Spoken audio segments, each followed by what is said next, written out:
Assalamualaikum warahmatullahi wabarakatuh. Waalaikumsalam warahmatullahi wabarakatuh. Bismillahirrahmanirrahim. Alhamdulillahi rabbil alamin. Wassalatu wassalamu ala ashrafil anbiya'i wal mursalin. Sayyidina wa maulana Muhammadin wa ala alihi wa ashabihil mujahidin at-tahirin. Amma ba'du, subhanaka la ilma lana illa ma 'allamtana innaka antal alimul hakim. La hawla wa la quwwata illa billahil aliyyil azim. Saudara-saudara kaum muslimin, terutama adik-adik para remaja dan pemuda yang saya cintai. Apabila seseorang akan membangun rumah, tentu saja dia akan mengadakan beberapa pilihan.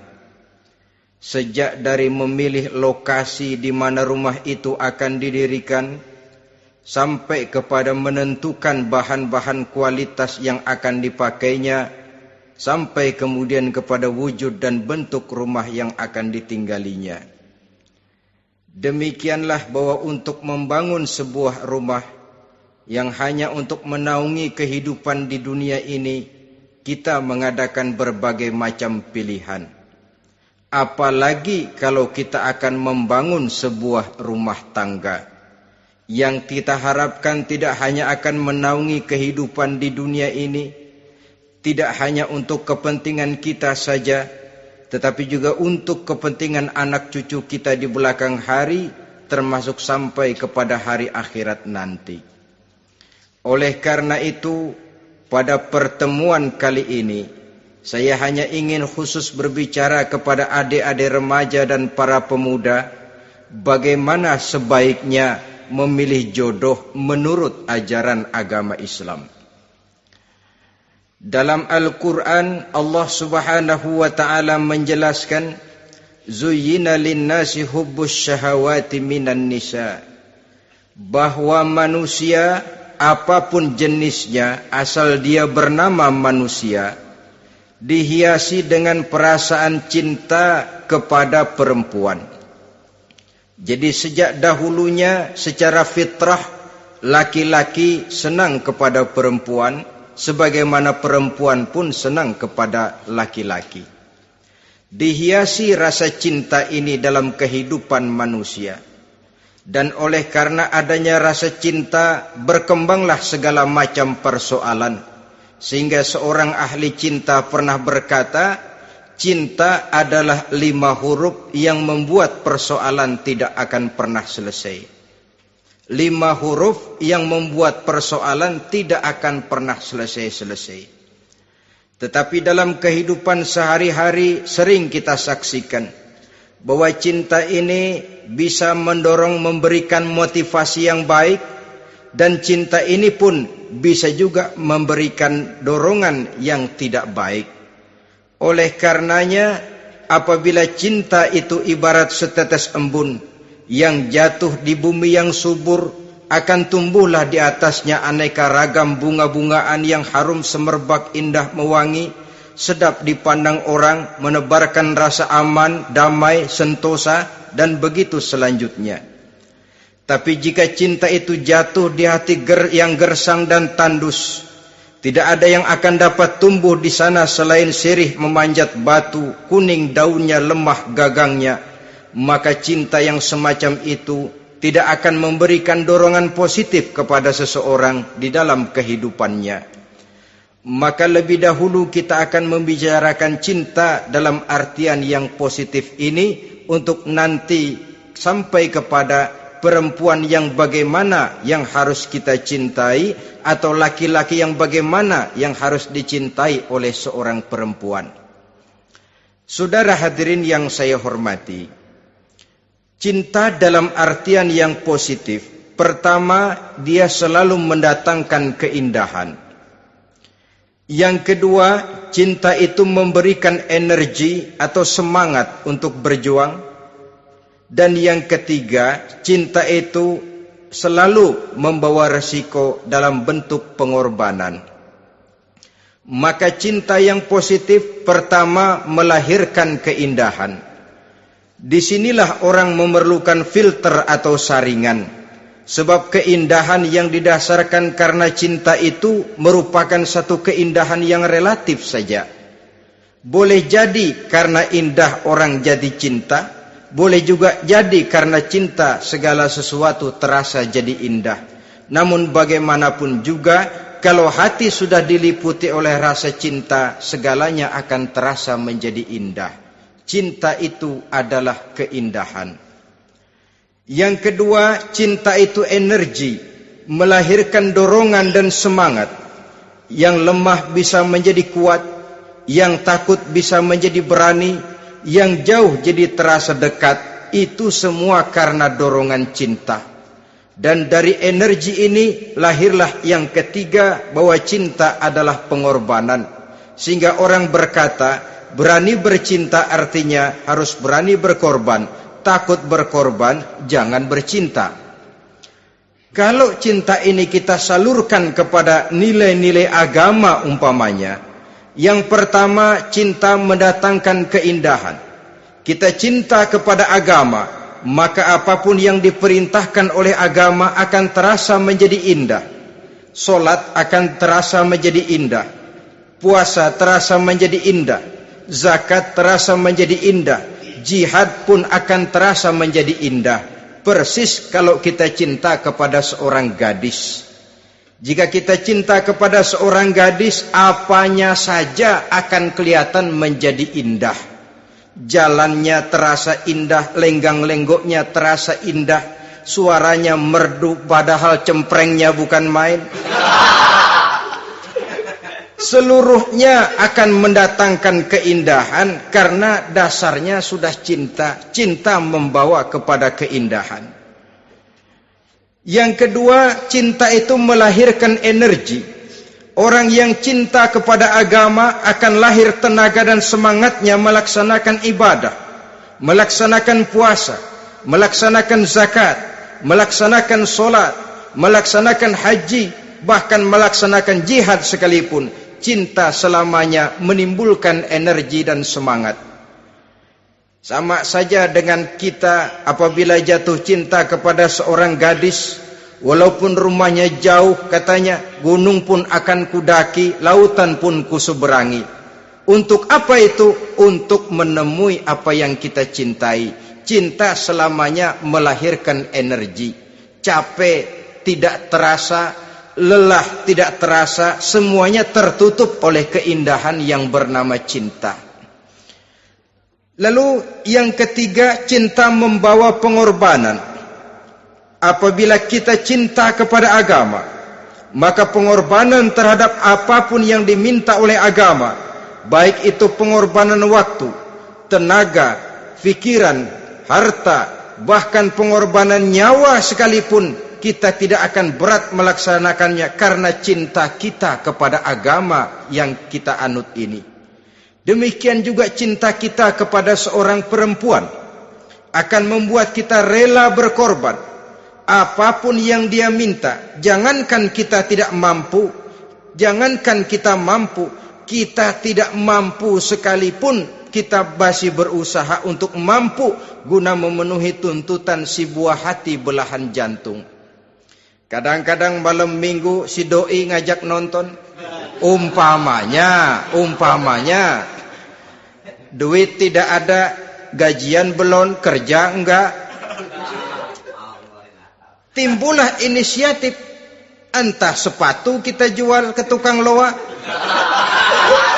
entah celana mampir dulu ke tempat lain. Yang penting kita berkorban untuk memenuhi permintaan si buah hati belahan jantung. Ketika itu pengorbanan sudah tidak kita rasakan lagi.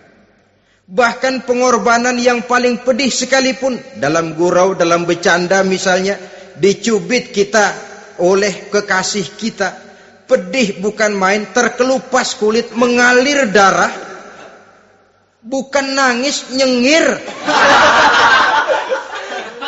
malah kadang-kadang minta tambah dicubit lagi. Itulah romantikanya cinta, sanggup membuat orang berkorban, melahirkan energi dan semangat, menambah keindahan dalam kehidupan, sepanjang dia dalam artian yang positif. Kalau demikian masalahnya, di dunia yang penuh dengan perbenturan nilai sekarang ini, orang sering salah jalan bagaimana memilih jodoh untuk membangun rumah tangga yang bahagia. Jangan lupa bahwa membangun rumah tangga ini bukan hanya untuk 1-2 bulan, bukan hanya untuk 1-2 tahun, bahkan bukan cuma untuk kehidupan dunia, lebih daripada itu pun untuk menunjang kebahagiaan di akhirat. Oleh karenanya, memilih jodoh bukan satu hal yang mudah, bukan satu hal yang bisa dilaksanakan sambil lalu, tetapi memerlukan penelitian, memerlukan pengamatan yang mendalam. Apa petunjuk agama tentang itu? Dengan kata lain, bagaimana seharusnya seseorang memilih jodoh dalam kehidupannya? Ini tentu saja sumbangan moral buat adik-adik remaja dan para pemuda yang lagi kebingungan memilih jodoh, atau barangkali buat bapak-bapak yang kepengen nambah lagi.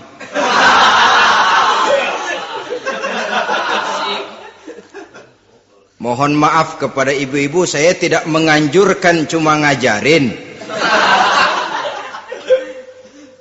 Yang pertama, menurut Nabi, nikahilah perempuan itu karena rupanya, karena hartanya, karena keturunannya, dan karena agamanya.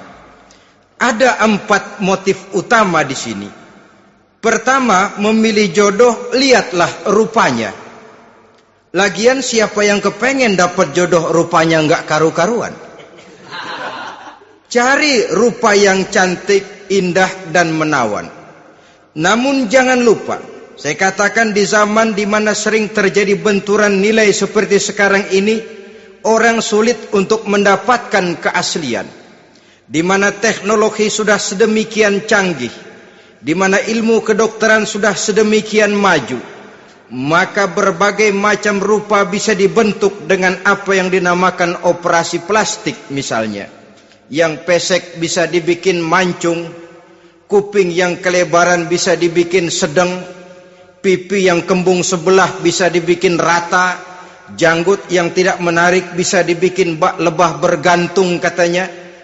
Oleh karena itu, kalau pilihan hanya tertuju kepada rupa yang cantik saja semata-mata, kita sudah melakukan satu kesalahan yang sangat besar. Sebab apa? Diperingatkan oleh Nabi melalui hadis Ibnu Majah, Bazar dan Baihaqi dari Ibnu Umar. Janganlah kamu kawini seorang perempuan karena kecantikannya, sebab kecantikan boleh jadi akan mencelakakan. Jangan juga kamu kawini perempuan karena hartanya, sebab kekayaan biasanya akan mendatangkan kesombongan. Tetapi kawinilah karena agama dan akhlaknya, karena itulah yang akan membawa kepada kebahagiaan. Saudara-saudara kaum muslimin, terutama adik-adik remaja dan para pemuda, dikala usia puber, apalagi mata baru terbuka, awal balik namanya, remaja sering kehilangan filter. Pokoknya asal ngelihat rupa yang sudah lemot, denok, geboy,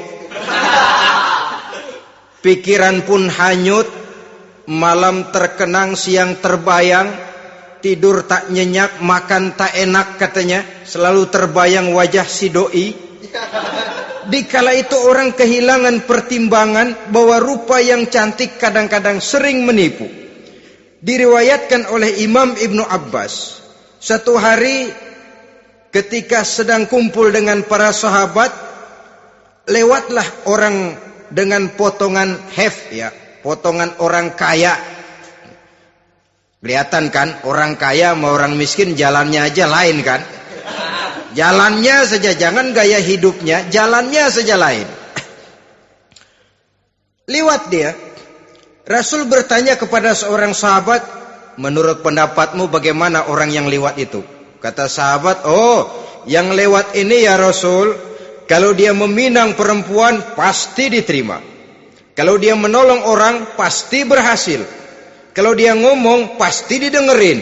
Kenapa? Orang kaya. Orang kaya ya Rasul. Kalau dia minang, perempuan mana yang kagak bisa menerima kalau dipinang oleh orang kaya? Biar mukanya udah belipet kayak dompet tanggung bulan. Kalau memang duitnya banyak, nggak kelihatan tuh muka yang belipet. Yang kelihatan duit. Kalau dia nolong orang, pasti berhasil apa yang dia tolong itu. Kalau dia ngomong, pasti didengerin orang. Walaupun omongannya biasa-biasa saja. Kenapa? Orang lihat penampilannya. Sudah, ketika orang itu lewat, beberapa lama kemudian lewat lagi seseorang yang kelihatannya miskin. Rasul tanya lagi, kalau orang ini, bagaimana pendapat kamu?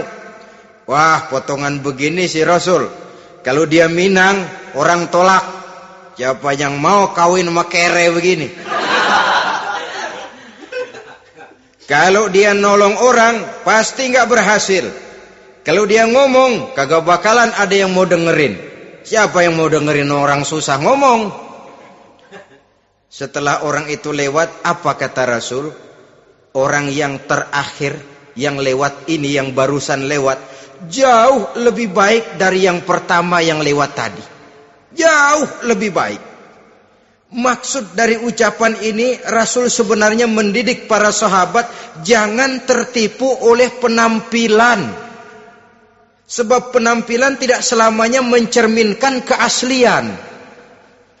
Apalagi di zaman sekarang, salon di mana-mana bejibun. Alis mata bisa dibikin, pipi bisa dicat. Yang pinggir kuning, yang tengah merah, di sebelah merah ada yang kehitam-hitaman, persis orang kepentok tiang listrik.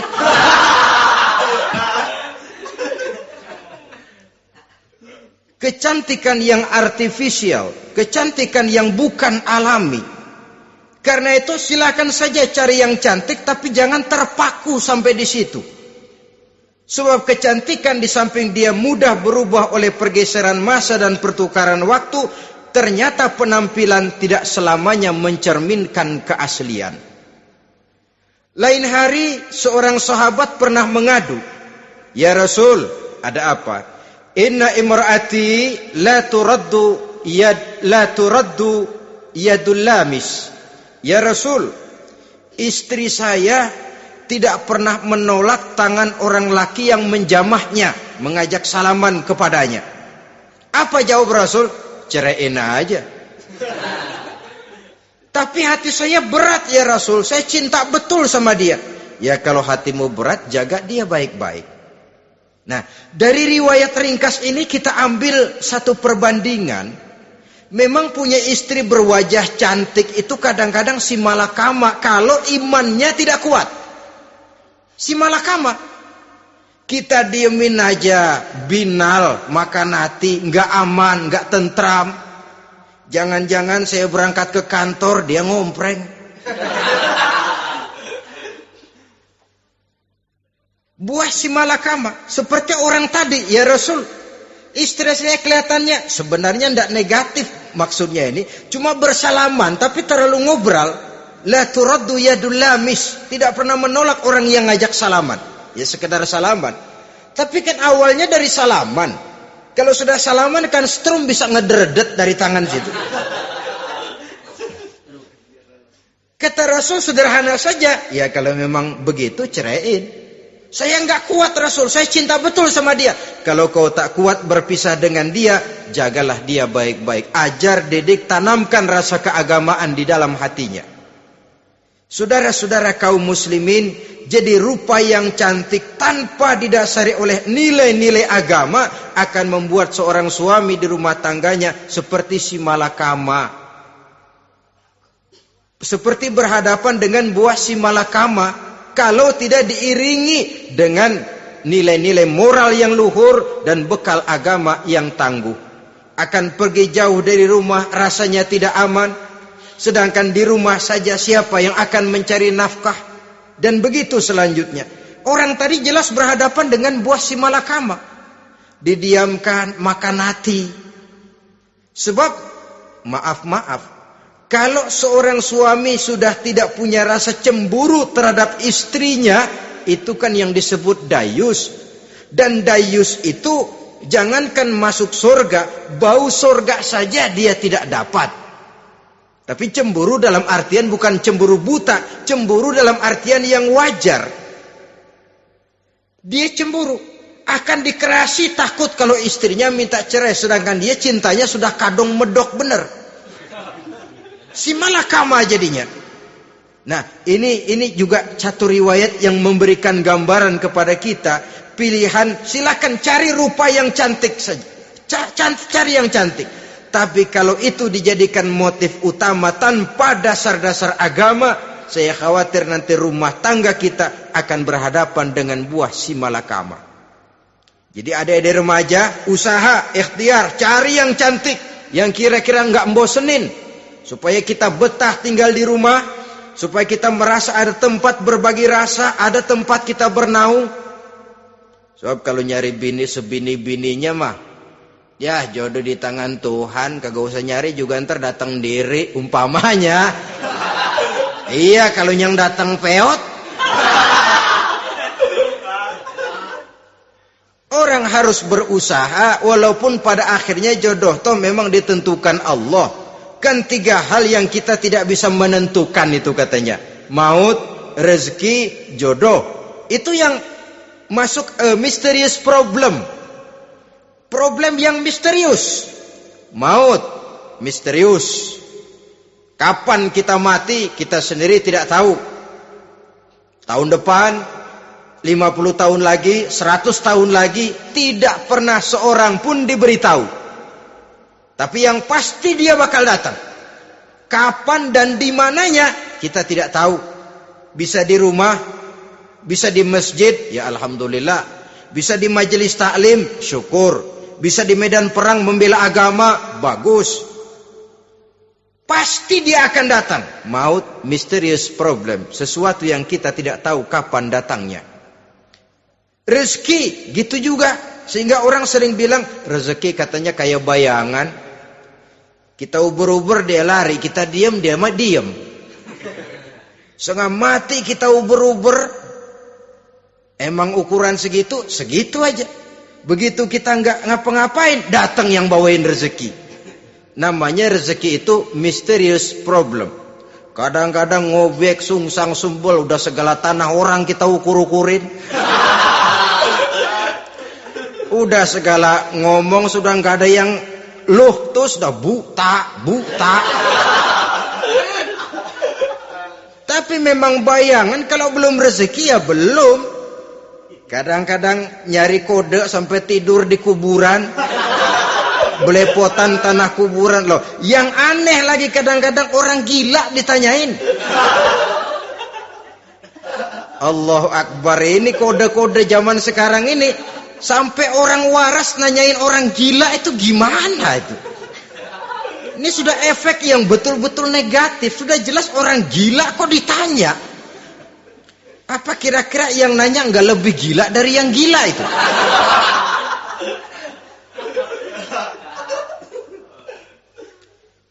Saudara-saudara kaum muslimin, terutama adik-adik remaja dan para pemuda, jadi silakan saja cari rupa yang cantik, karena dia akan jadi tautan hati, buah hati belahan jantung, tempat kita berbagi rasa, tempat kita pulang dan tinggal di rumah tangga kita. Tapi hendaknya kecantikan rupa itu diiringi juga dengan kecantikan budi. Karena itu cari rupa yang cantik. Ini pilihan utama. Yang kedua, kata Nabi, harta, cari yang kaya. Tetapi jangan lupa, jangan dijadikan pilihan utama. Karena kekayaan sering mendatangkan kesombongan. Apalagi kalau seorang pemuda mendapat istri orang kaya. hidupnya dimodali oleh istrinya, maka biasanya wibawanya sebagai seorang suami akan hilang. Akhirnya komando di tangan istri. Dikala itulah suami tidak lebih daripada prajurit yang taat kepada komando istrinya. Padahal menurut konsep Quran, ar-rijalu qawwamuna 'alan nisa, laki-laki diciptakan sebagai pembimbing bagi perempuan. Kalau nanti suatu saat terjadi benturan, sedangkan modal diberikan oleh istri, terjadilah pengungkitan. Kata istrinya apa? Lu jangan bertingkah, lu kan kawin sama gue modal lu kolor doang.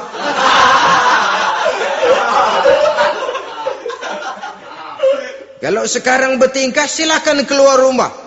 Bawa seperti engkau datang dulu, jangan bawa apa-apa. Pergilah seperti engkau datang dulu kemari. Hilanglah wibawa seorang suami. Suami kalau udah digentak sama istri begitu, ngelempuruk kayak ayam sampar. Di mana lagi letak wibawanya? Harta sering mendatangkan kesombongan.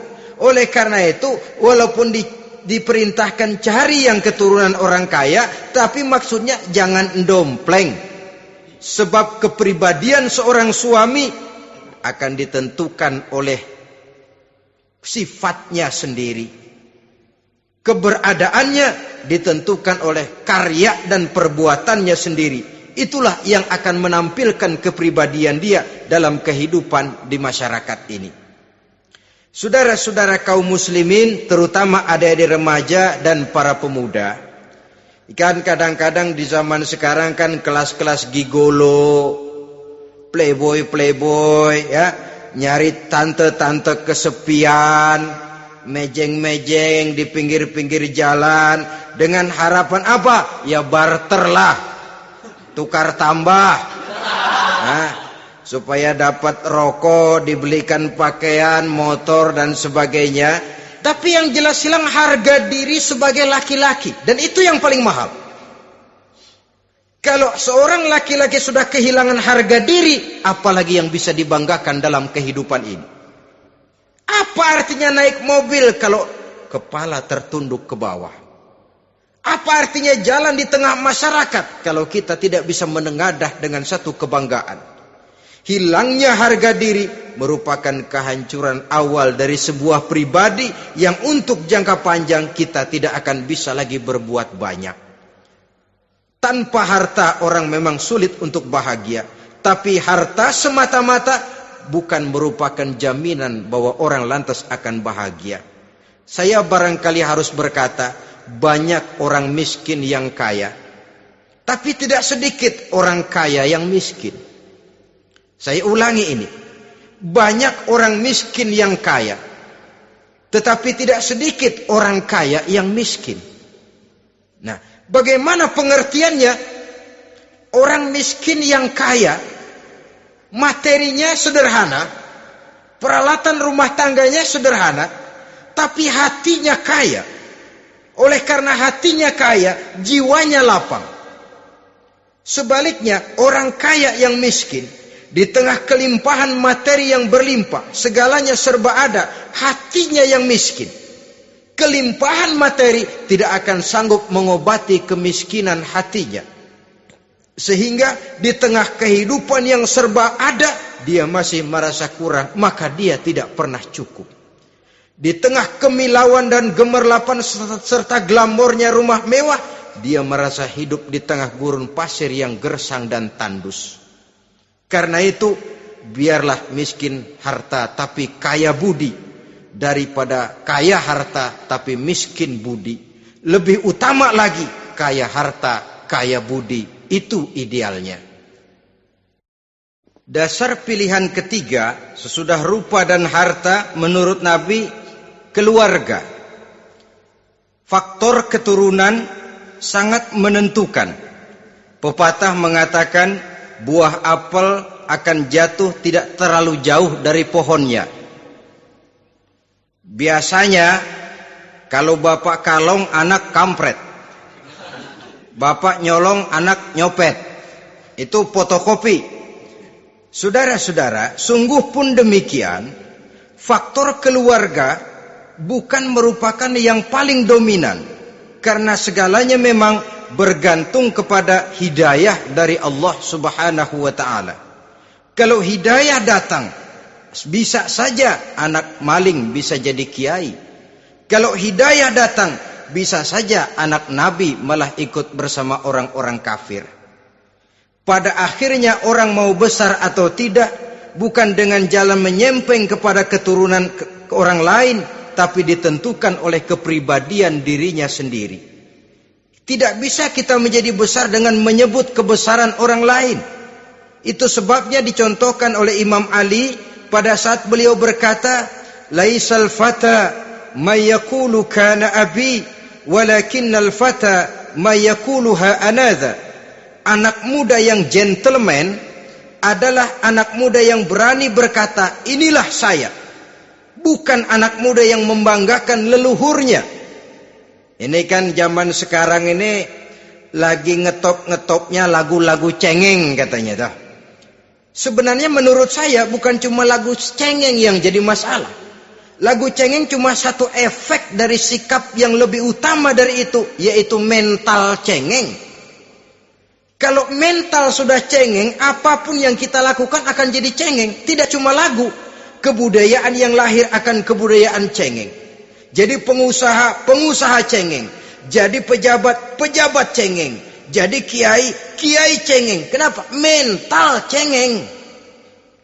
Di antara mental cengeng itu apa? Mengandalkan fasilitas atasan.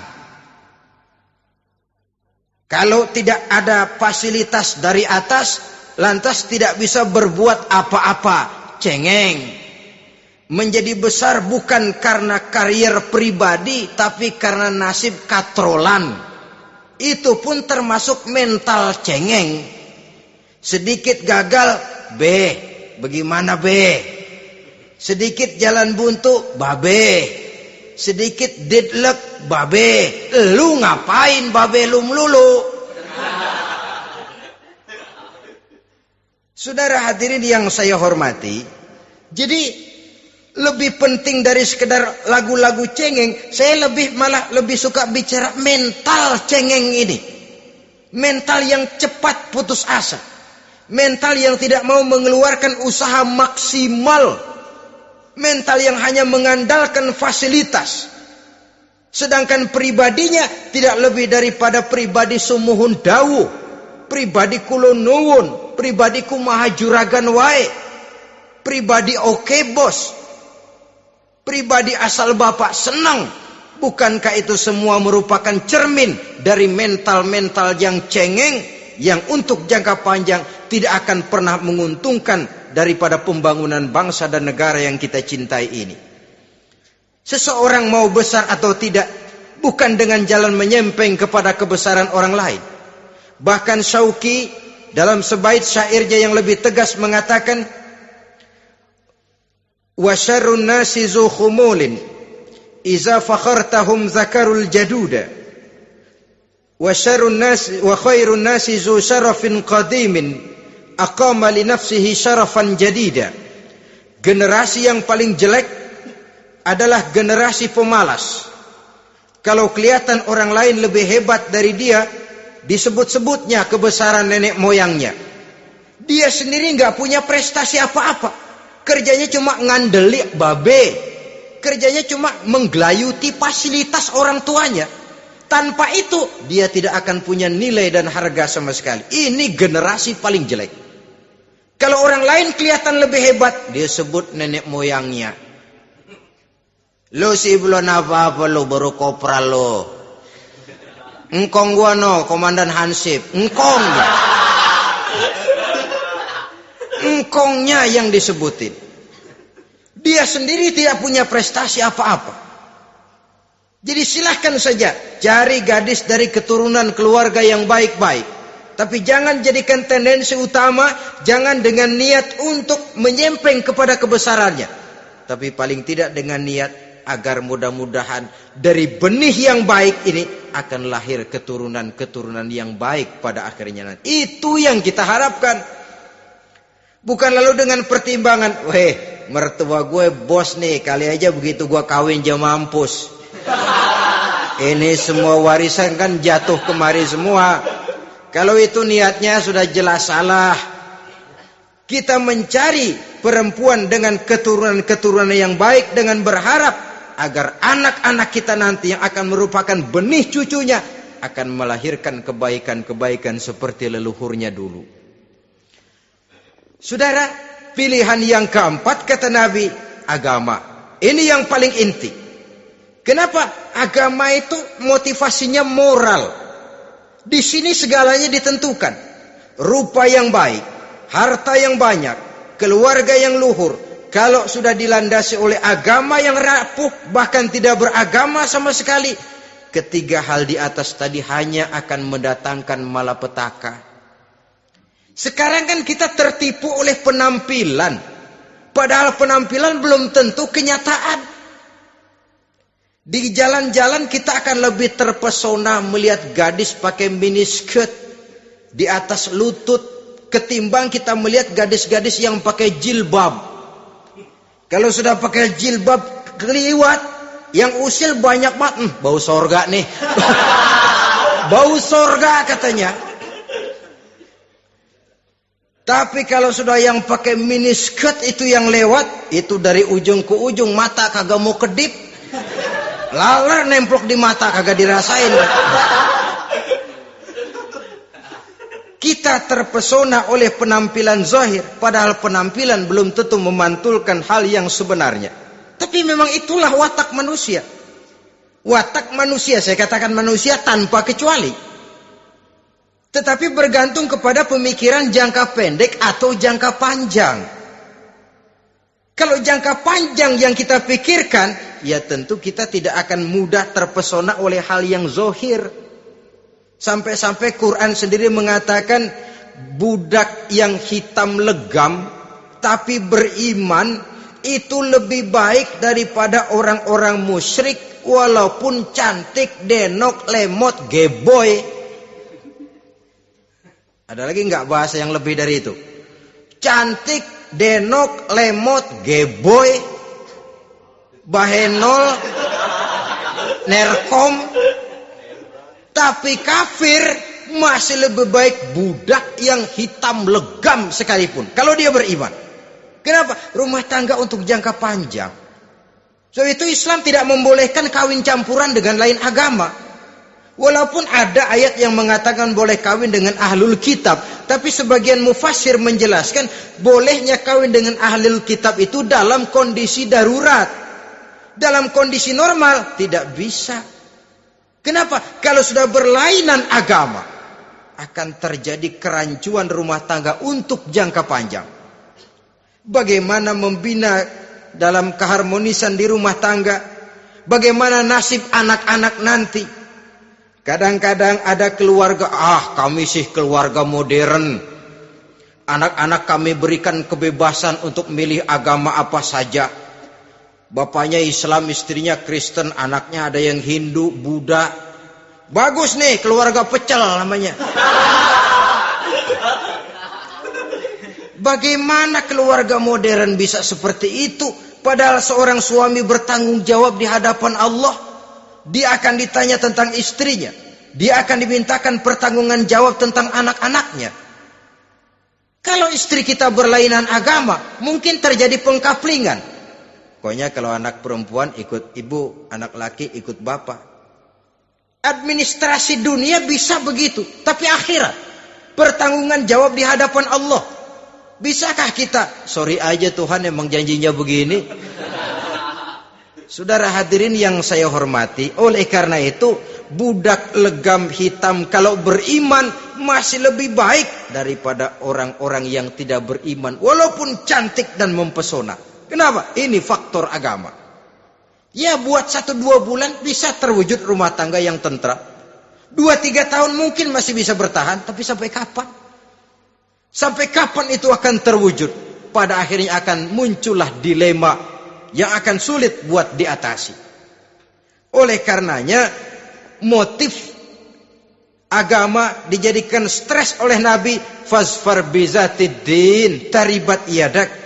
Pilih agama sebagai titik sentral, sebagai pilihan utama. Kalau agamanya kuat, walaupun rupanya sederhana, tapi karena nilai agamanya kuat, dia bisa menyenangkan hati suaminya. Dia bersolek untuk kepentingan suaminya. Dia taat kepada suaminya. Harta, dia anak orang kaya untuk membantu perjuangan suaminya. Tapi kalau tidak ada modal agama, rupa yang cantik bisa menyengsarakan suami. Apalagi kalau suami kere. Istrinya sudah cantik, kaya ataupun tidak kaya kadang-kadang. Udah, suaminya suruh ngempuk di rumah, bininya yang kerja. Ya kalau kerja mendingan kalau dikerjain itu.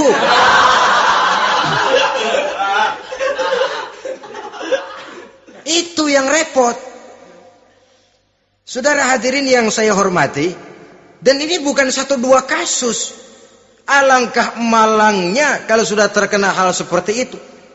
Akhirnya seperti pengaduan sahabat kepada Rasul tadi. Mau diceraiin, cinta saya udah medok bener Rasul. Enggak diceraiin, hati saya ngebet, pegel. Si malakama akhirnya. Jadi oleh karenanya agama. Kalau dia cantik, walaupun miskin, agamanya kuat, dia bisa memelihara kehormatan diri. Dia kaya, agamanya kuat, hartanya disalurkan di jalan Allah. Karena itu agama jadikan pilihan utama. Dan ukuran agama itu bukan cuma jilbab loh. Ya kadang-kadang ada juga yang jilbabnya nggak pernah lepas, tapi kadang-kadang akhlaknya lebih binal dari yang kribo. Ada cuma sekedar kamuflase saja, itu pun penampilan. Sekedar penampilan saja. Cuma dari segi aurat ya memang lebih baik dan lebih utama. Dan saya kira lebih mengundang penasaran toh. Durian kalau udah dibuka kan kelihatan isinya. Emang udah begitu. Udah. Tapi kalau masih rapat, itu yang rasanya kita pengen buka. Timbul tantangan. Gue pengen tahu isinya. Rasanya juga begitu. Sama saja dengan baju. Kalau dibungkus rapat di plastik, ditaruh di etalase. Adanya di toko serba ada. Tahu kita barang mahal nih. Biar punya duit, kita mau nawar ragu-ragu, takut nggak cukup. Tapi kalau barang sudah dibuka di jalanan, diobral di pinggir jalan, murahan, 1.003 masih dicampur odol. Yang begitu sih biar nggak punya duit, kita berani banget tanya, nawar, megang lagi nyemek. Berduit nih bang. Kenapa? Barang sudah terbuka. Jadi saudara-saudara, syukur kalau keempat-empatnya ini jodoh terkumpul dalam jodoh yang saudara cari. Sudah rupanya cantik, kaya, keturunan orang baik-baik, agamanya kuat. Nah, surga dunia tuh. Yang begitu cari. Kalau ada yang begitu, saya juga mau nambahin satu lagi.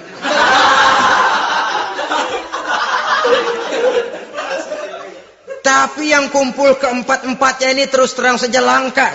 Makhluk langka ini. Kadang-kadang cantik, kaya, keluarganya hebat, agamanya nol, akhlaknya kayak setan. Tapi yang paling celaka kalau empat-empatnya kagak ada. Rupanya jelek, melarat, bapaknya biang maling, kagak beragama lagi. Apanya yang mau dipilih? Mampus saja mendingan. Sudah nggak ada pilihan sama sekali tuh. Sudah nggak ada pilihan sama sekali. Saudara hadirin yang saya hormati, terutama adik-adik remaja. Nah, lalu apa motivasi agama dalam pembinaan ini apa?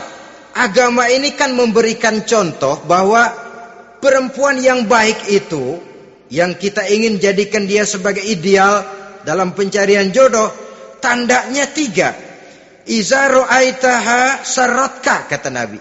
Kalau dipandang, dia bisa menggembirakan kamu. Kan ini yang penting buat seorang suami. Kalau saudara nanti jadi suami, punya istri yang jadi partner setia mendampingi suaminya.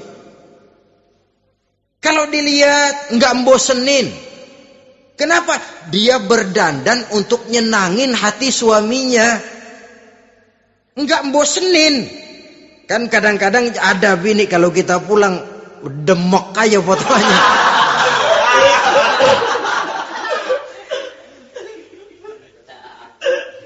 Ini yang bikin suami nggak betah di rumah ini kan yang begini. Adapun perempuan yang beragama, apabila dipandang oleh suaminya, dia pandai menyenangkan hati suaminya. Andai kata suaminya dalam kesulitan, dia tidak menambah beban kesulitan. Paling tidak dia bisa memberikan satu bantuan moral. Bantuan moral untuk mengurangi beban kesulitan daripada suaminya. Suami pulang dagang rugi, kata istrinya, romantika bang. Sekali-sekali lah, masa selamanya dagang mau untung. Besok siapa tahu untung lebih besar. Kan meringankan toh. Kadang-kadang enggak, suami pulang dagang dari pasar panas, rugi. Sampai rumah bini pidato. Pletar-pletor. Lu dagang rugi, emang lu laki goblok.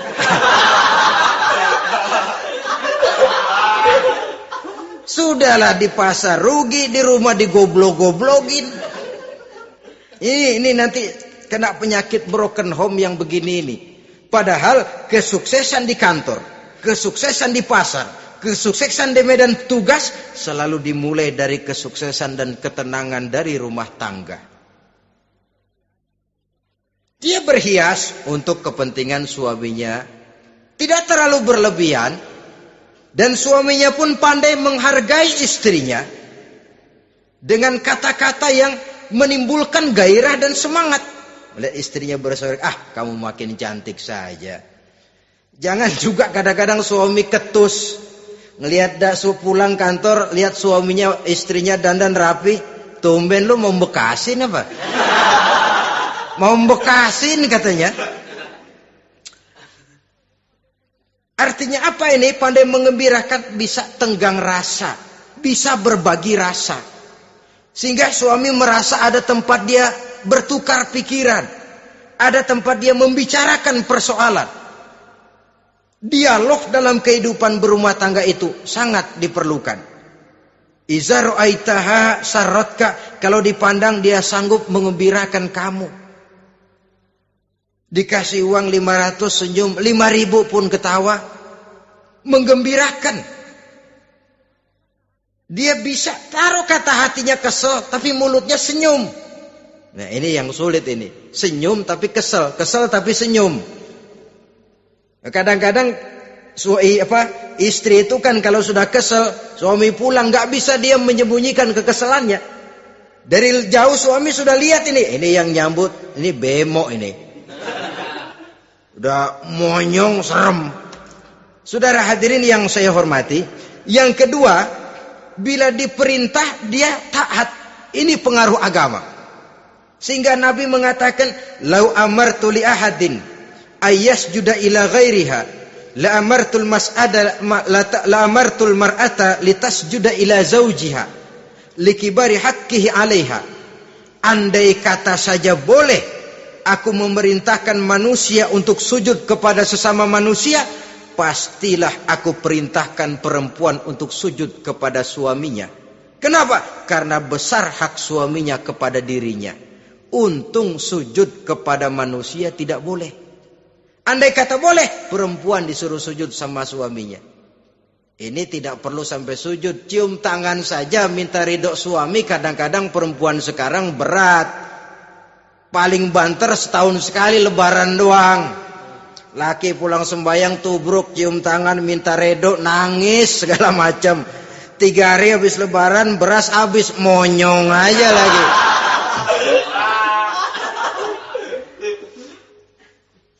Saudara hadirin yang saya hormati, yang ketiga, akibat pengaruh agama, dia sanggup memelihara kehormatan diri dan sanggup menjaga harta suaminya. Memelihara kehormatan diri baik pada saat suaminya di rumah atau pada saat suaminya tidak ada di rumah. Satu riwayat, Seorang sahabat akan pergi perang jihad di fi sabilillah. Ketika mau berangkat dia bilang kepada istrinya, saya mau berangkat perang.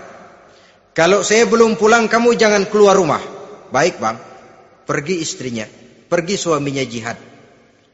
1 minggu, 2 minggu berlalu belum juga pulang. Satu hari datang utusan dari rumah orang tua si istri ini.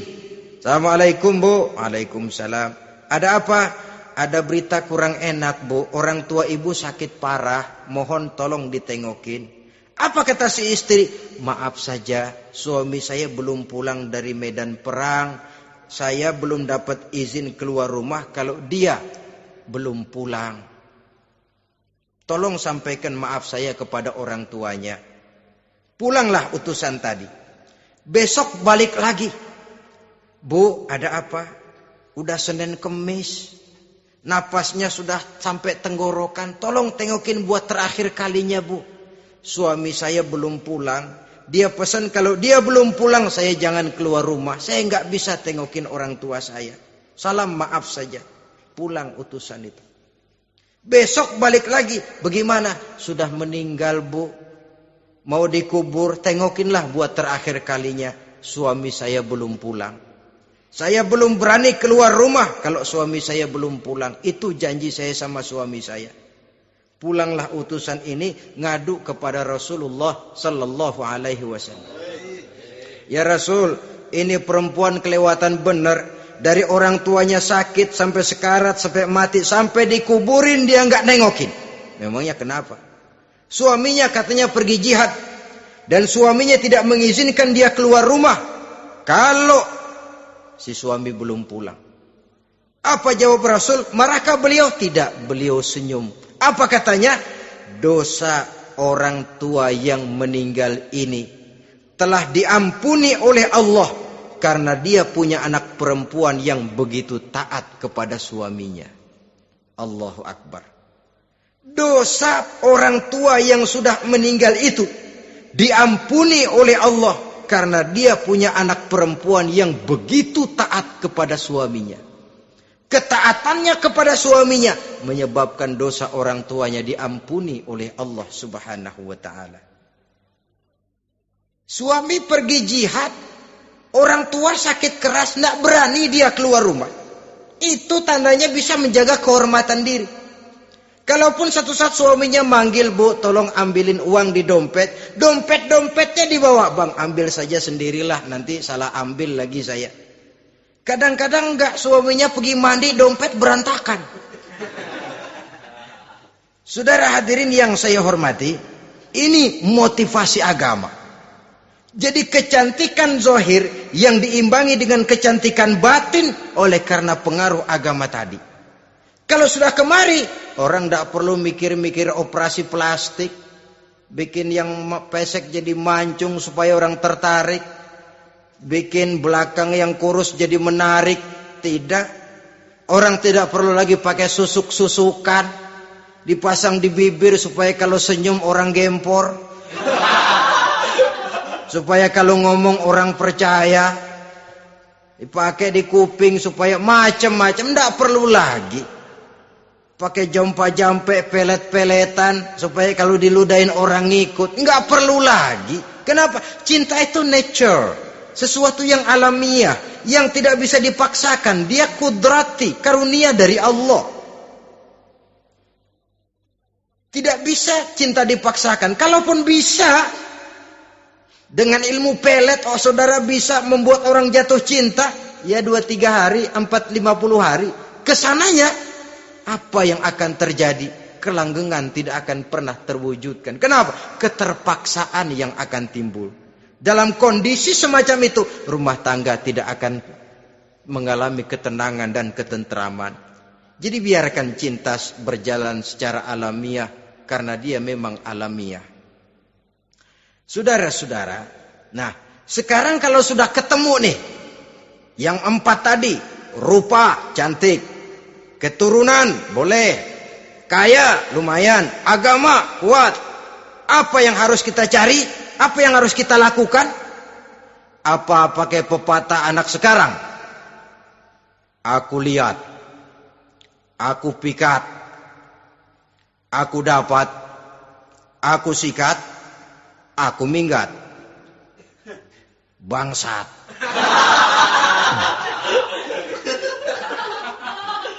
Itu kan ada moto cinta kilat begitu tuh. Cinta kilat katanya.